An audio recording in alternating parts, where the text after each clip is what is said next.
Because when in this whole process of our struggle, I have realized that women must be able to achieve active role in political power.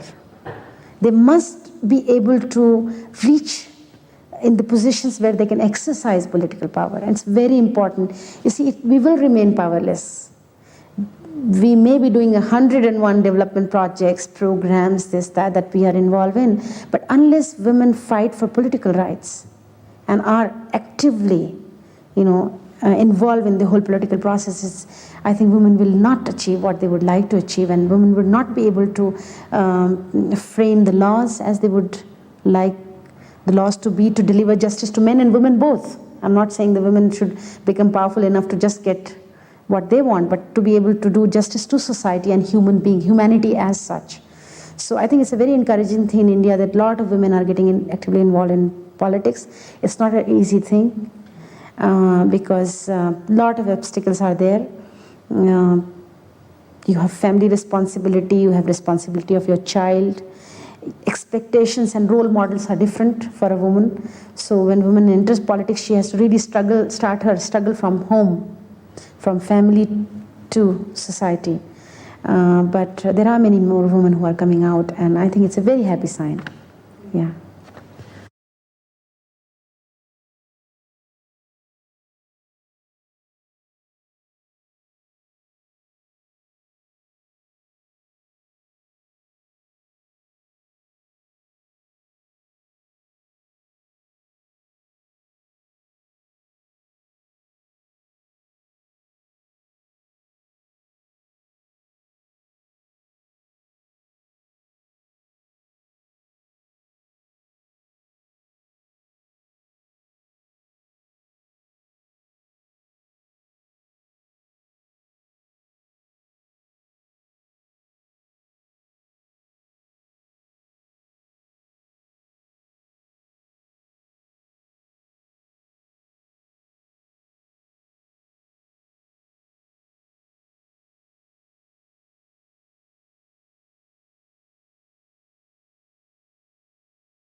After they protested outside Parliament, they want Parliament to pass the Women's Reservation Bill, another bill that's been pending for several years now. Women's rights activists participating in the penultimate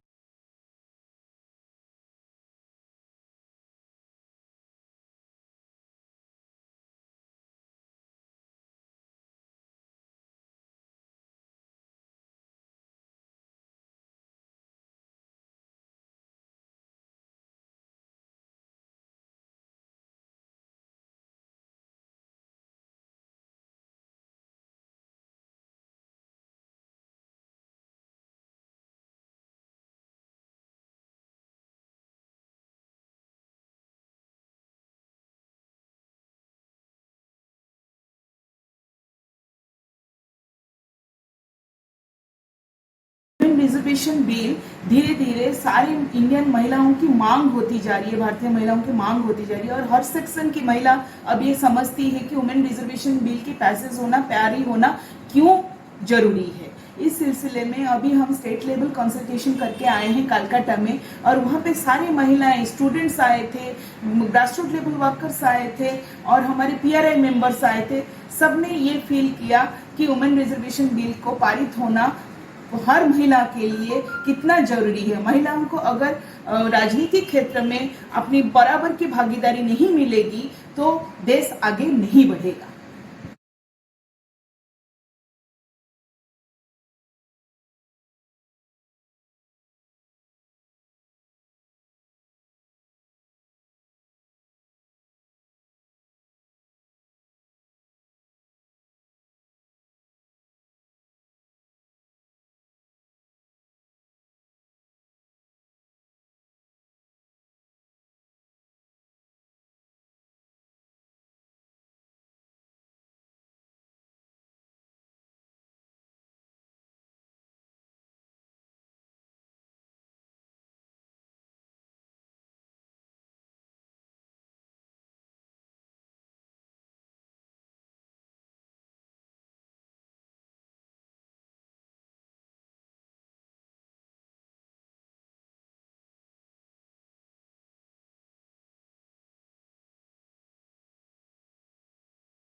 Prior to the 2019 general elections, we brought out the Women's Charter and the Women Manifesto as part of the National Alliance for Passage of the Women's Reservation Bill.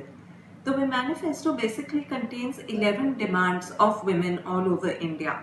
The Women Manifesto was drafted in consultation with all the major women's groups in India, and it contains 11 points on which there is consensus. So, for example, increase in gender budgeting for women's issues, equality of laws for women, gender mainstreaming, and passage of the Women's Reservation Bill.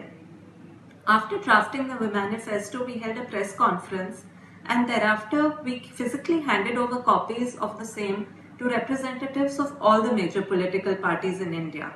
We went to Parliament and we met leaders such as Jaya Bachchan, we met Dr. D. Raja, and representatives of the BJP, the Congress, and the Aam Aadmi Party, and handed over copies of the manifesto, and they all assured us that they supported passage of the WRB.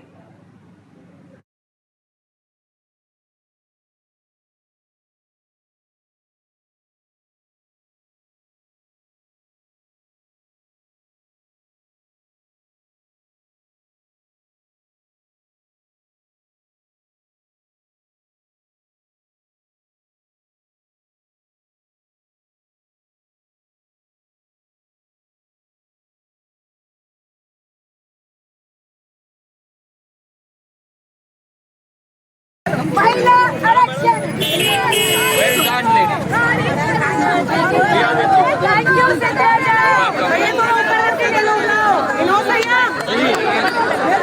सदन में लाओ, बेटी को सदन में लाओ, बेटी को सदन में लाओ, बेटी को सदन में लाओ। आगे आगे लो, आगे आगे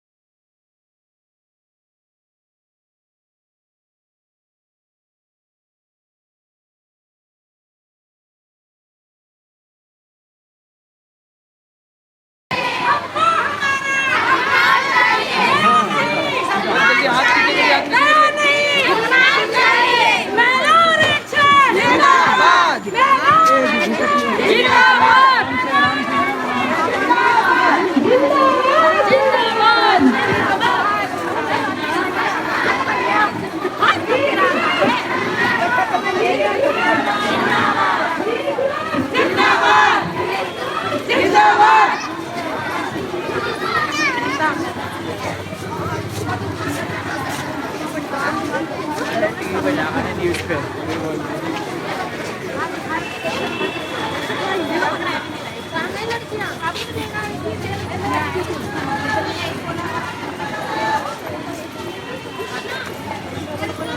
घर में